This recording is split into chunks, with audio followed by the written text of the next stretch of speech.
नमस्कार दोस्तों, आप सभी का स्वागत है मेरे चैनल कथा सागर में। आज मैं आप लोगों के लिए कहानी लेकर आई हूँ जिसका शीर्षक है बुरी संगत का फल। अगर आपको मेरी ये कहानी अच्छी लगे तो मेरे चैनल को लाइक और सब्सक्राइब जरूर कीजिएगा। तो आइए शुरू करते हैं। बहुत समय पहले की बात है, एक नगर में एक पीपल का बहुत पुराना वृक्ष था।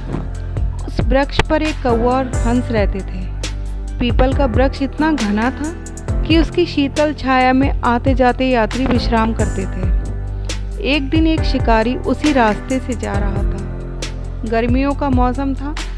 सूरज की गर्मी में चलना बड़ा मुश्किल हो रहा था। शिकारी भी गर्मी से व्याकुल हो रहा था।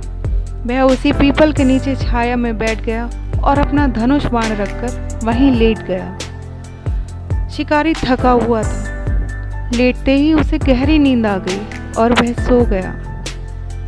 गहरी नींद में सोने के कारण शिकारी का मुंह खुल गया था। धीरे धीरे वृक्ष की छाया का रुख बदल गया और सूर्य की तेज गर्म किरणें शिकारी के मुंह पर पड़ने लगी। शिकारी की दशा पर हंस को बहुत दया आई। उसने अपने पंख फैला लिए और वृक्ष की डाल पर इस तरह बैठ गया कि धूप शिकारी के मुंह पर न पड़े। कौवा बड़ी दुष्ट प्रकृति का था। उसे हंस का दयावान स्वभाव बहुत बुरा लगा।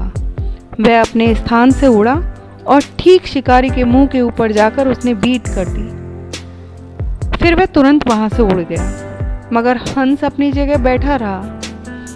कौवे के बुरे व्यवहार से शिकारी की नींद खुल गई। शिकारी को जागता हुआ देख हंस ने सोचा, मैंने शिकारी के साथ कुछ बुरा नहीं किया। जो किया है कौवे ने किया है। मैं तो निर्दोष हूँ।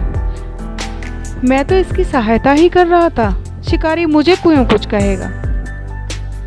मैंने तो उस पर छाया करके उपकार ही किया है। सारी करनी तो उस दुष्ट कौवे की है। हंस ऐसा सोच ही रहा था कि तभी शिकारी ने मुंह उठाकर ऊपर देखा। हंस को ठीक अपने मुंह के ऊपर डाल पर बैठा देखकर उसने सोचा, ये दुष्टता इसी हंस ने की है। इसी ने मेरे मुंह पर बीट करी है। असल अपराधी तो ये हंस ही है। शिकारी को हंस के ऊपर बहुत क्रोध आया। उसने क्रोध में भरकर अपना धनुष बाण उठाया और एक ही तीर में हंस का काम तमाम कर दिया।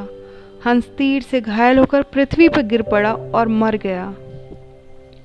कौवे के दुष्ट स्वभाव का फल बेचारे हंस को भोगना पड़ा। इससे हमें ये पता चलता है, दुष्ट लोगों की संगत कभी भी फायदेमंद नहीं रहती।